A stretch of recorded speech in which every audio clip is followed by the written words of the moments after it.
Picture this. It's a Tuesday night. Nothing special. Maybe there is a candle burning somewhere.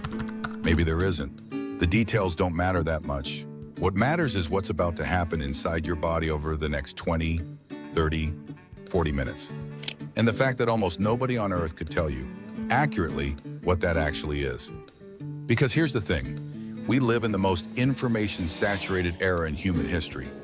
You can look up how a black hole forms, how mRNA vaccines work, how your kidneys filter blood in real time.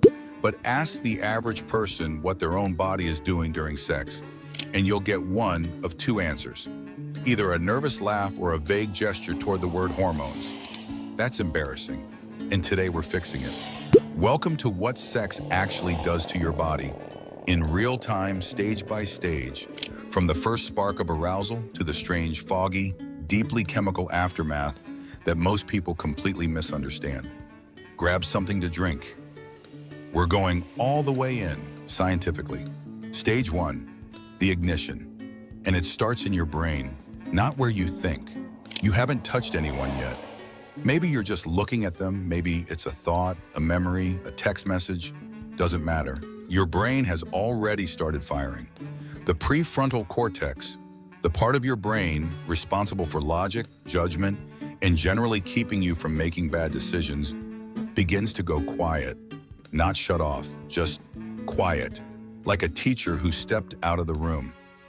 And into that silence, the limbic system steps forward.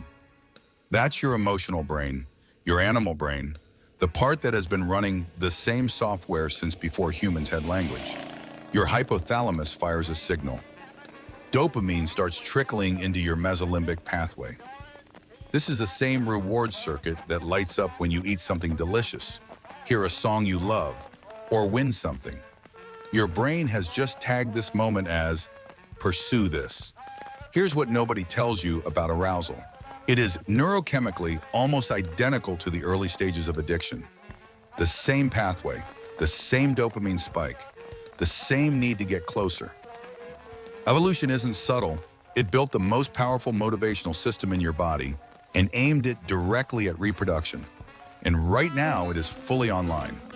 Meanwhile, your autonomic nervous system, the part of you that runs your heart, your lungs, your blood vessels, without asking your permission, shifts gears. The parasympathetic branch takes the wheel. Heart rate ticks up slightly. Blood vessels begin to dilate. Blood flow starts redirecting. Fun fact, the very first physiological sign of sexual arousal in women isn't what most people assume. It's increased blood flow to the vaginal walls. Not lubrication, blood flow.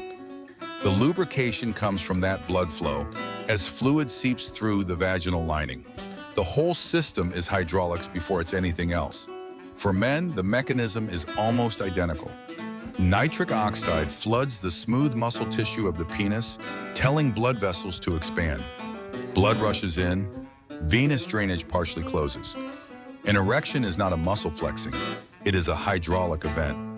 Your body is building internal pressure, redirecting resources, preparing for something your brain decided it wanted before you even consciously processed why. You are not in control here. You think you are. You are not. Stage 2, the plateau. Your body commits. Now you're moving. Now there's touch involved, and the machinery shifts into a completely different gear. Your sympathetic nervous system starts to quietly take over from the parasympathetic. This is the same system that handles your fight or flight response. And yes, that should give you pause. Because what your body does during sex and what it does when it perceives danger overlap more than anyone at a romantic dinner would like to admit. Heart rate climbs, not dramatically yet. We're talking 90 to 130 beats per minute. That's moderate exercise territory. Roughly the same as a brisk walk or raking leaves according to research on metabolic intensity. Your blood pressure is rising. Your breathing is getting shallower and faster. Your muscles are tensing up involuntarily, a process called myotonia. And it's happening all over your body, not just where you'd expect.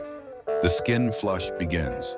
Blood vessels near the surface of your skin dilate, and a pink or reddish rash-like flush spreads across your chest, your face, your neck. Some people notice this. Most people don't know what it is. It's not embarrassment, it's vasodilation. Your body is running warm. Norepinephrine, the cousin of adrenaline, is now surging through your system. This is the chemical responsible for that heightened, electric, hyper-aware feeling. The reason everything feels more intense, more vivid. The reason a touch in the right place at the right moment can feel like it short-circuits your whole nervous system. Your pupils dilate, your pain threshold climbs. Research has shown that orgasm and pain actually activate some of the same regions of the cortex, which is why things that would make you wince in an ordinary context can feel very different during sex. Your brain is releasing endorphins, your body's own internal opioids, and they're binding to the same receptors that morphine binds to. Let that land for a second. Your body produces its own painkillers, and sex is one of the most reliable triggers for them, and oxytocin is starting to rise too. This one's important, and we'll come back to it.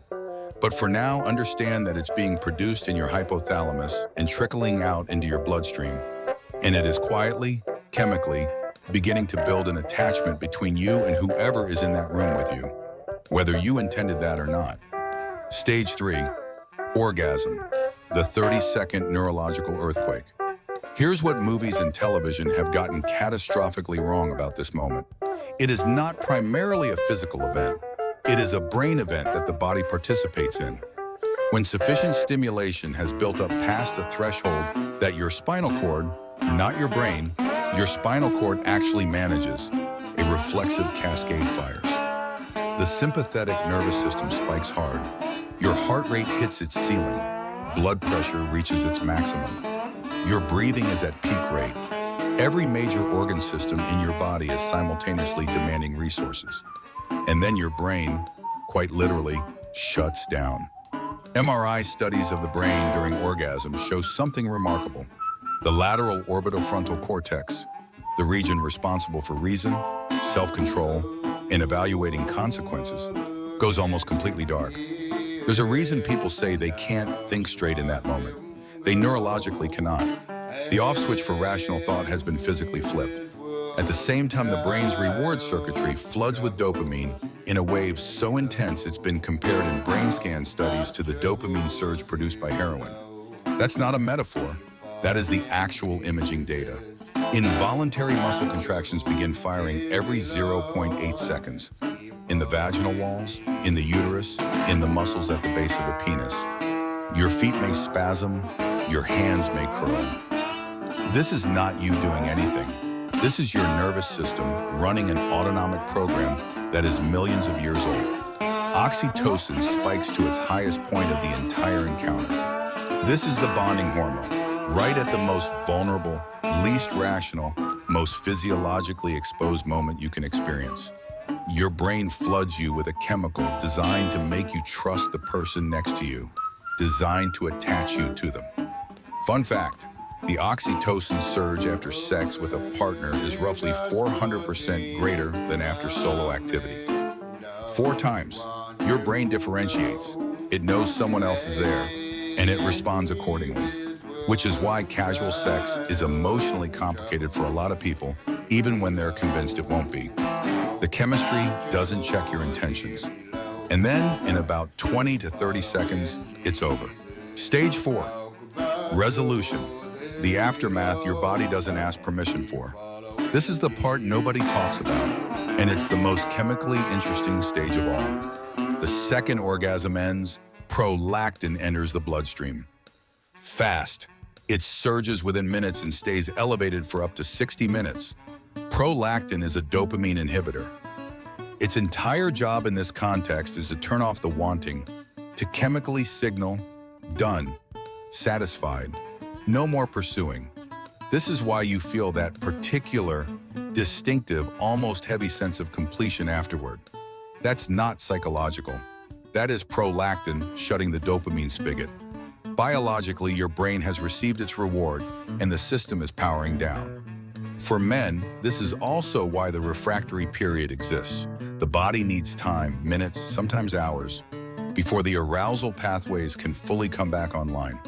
The exact mechanism is still being debated in scientific literature, but prolactin and oxytocin both appear to play roles in essentially parking the engine.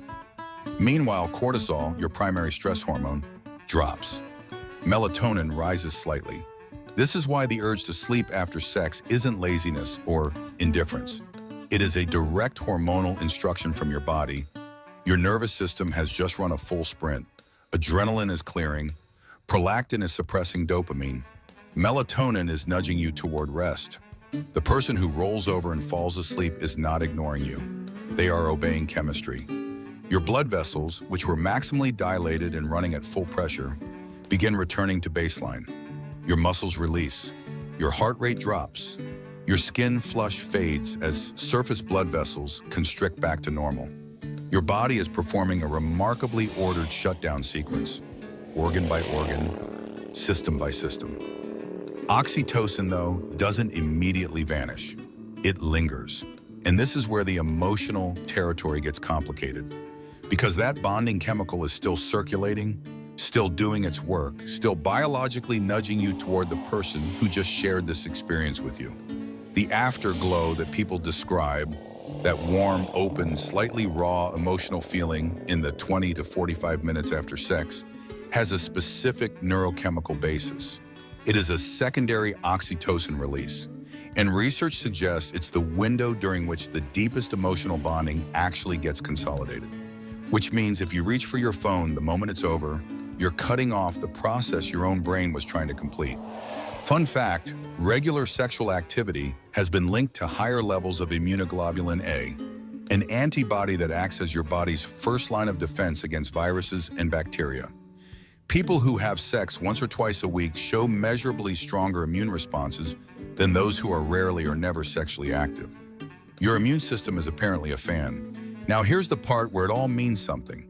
We talk about sex constantly as a culture, in music, in advertising, in politics, in religion. It is the single most discussed, most debated, most regulated human behavior on the planet. And yet the vast majority of people have genuinely never been told, in plain, accurate, non-embarrassed language, what their own body is actually doing during it. It's not magic, it's not dirty, it's not shameful. It is the most sophisticated neurochemical and physiological event your body is capable of producing, refined over hundreds of millions of years of evolution, involving your brain, your heart, your immune system, your hormonal pathways, and your capacity for human connection, all firing simultaneously. You're not just feeling something, you're running the most complex biological program in your repertoire. And the fact that we've collectively decided not to teach people how it actually works says more about our cultural discomfort than it does about the topic itself. The brain that goes quiet during orgasm, the oxytocin that bonds you to someone whether you planned on it or not, the prolactin that tells you you're done, the immune system boost that shows up like an uninvited but very welcome guest. None of that is metaphor. All of it is happening inside you. Right now, regardless of whether you knew the names for any of it. Now you do. If you want to keep on understanding the machinery running underneath your own skin, hit subscribe. There's a lot more going on in there than anyone told you.